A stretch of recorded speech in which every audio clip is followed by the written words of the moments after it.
Hello, my name's Annabelle Landgarten. I live in the south of Jerusalem, and I've got a story to tell you this evening. Nilly and Joe live in the centre of Israel. Nilly has been a kindergarten teacher. She grew children. Joe used to be a forestry engineer. He grew trees. If we'd visited Joe in his office in the 1970s or 1980s, we'd have been taken to a government porter cabin in the corner of the forest under a dusty pine tree. Had we have gone inside, we'd have found chipped cream walls, a plain wooden table serving as a desk, and behind it an equally plain but sturdy wooden chair. No computer on this table, but there was a cream plastic telephone, grubby and finger-marked. In the top right-hand corner, there was a fan to keep him cool in the summer. In the opposite corner, there was the ubiquitous chipped grey filing cabinet and a set of shelves filled with files and reference books. Nilly and Joe had 2 children, a boy and a girl. The boy was called Alon, which is Hebrew for pine tree, and the girl was called Willow. Behind Joe's chair, there were 2 tall pictures, one of a pine tree and the other of a willow, as if Joe's children had come to work with him and were keeping him company or peering over his shoulder to keep an eye on him in much the same way as parents do of children. But our story starts much later than this. Alon now lives in the centre of Tel Aviv, and with his partner Sue, they regularly on a Saturday afternoon get in the car and go and visit Nilly and Joe, Alon's parents. Nilly loves it when they come.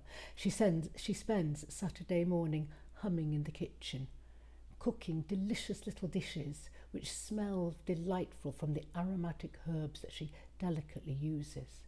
Then, when she's finished cooking, she puts on the table an orange checked tablecloth and the food in little green glass dishes, purple beetroot, shiny carrots with a sprinkling of parsley, cabbage spotted with sesame, cucumber shiny and sweating under a sprinkling of salt, homemade hummus and homemade bread, and lots of other delicious things.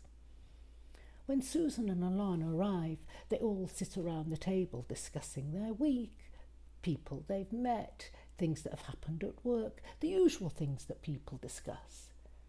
On this particular week, Joe says something that Nilly doesn't like. She retorts sharply, as will happen when couples have been married a long time.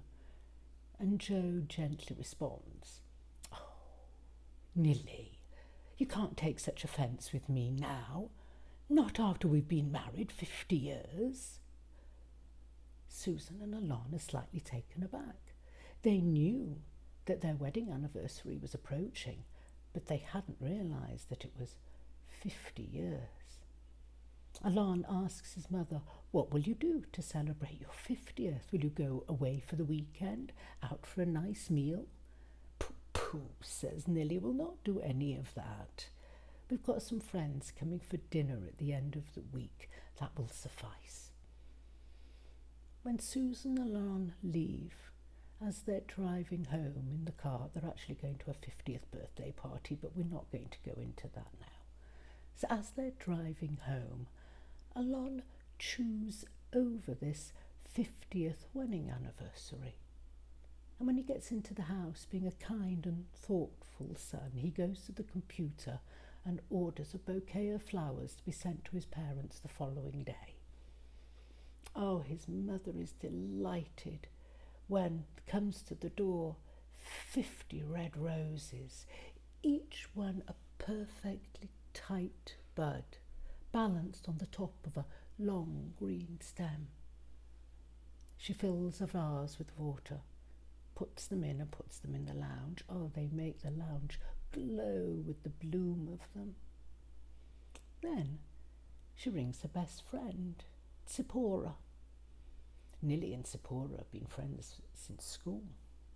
Oh, she rings Zipporah in order to share the lovely news of the flowers, and as we'd say in Yiddish, to schlepp nachas. Oh, Zippy, she says, you don't know what the children have done. Oh, they're so wonderful, Susan and Alon.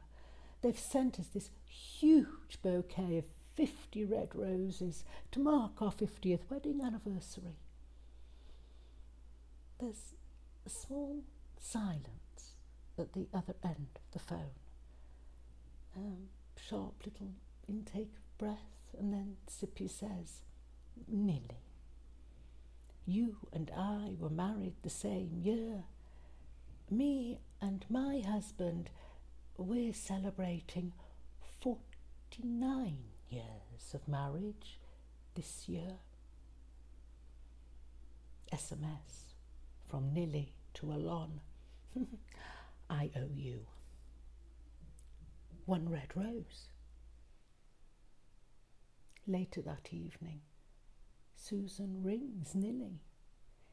Nilly, what are you going to do next year when all these friends that are coming for dinner at the end of the week discover that you're once again celebrating your 50th wedding anniversary? Oh, don't worry, Nilly said. They're old. They won't remember.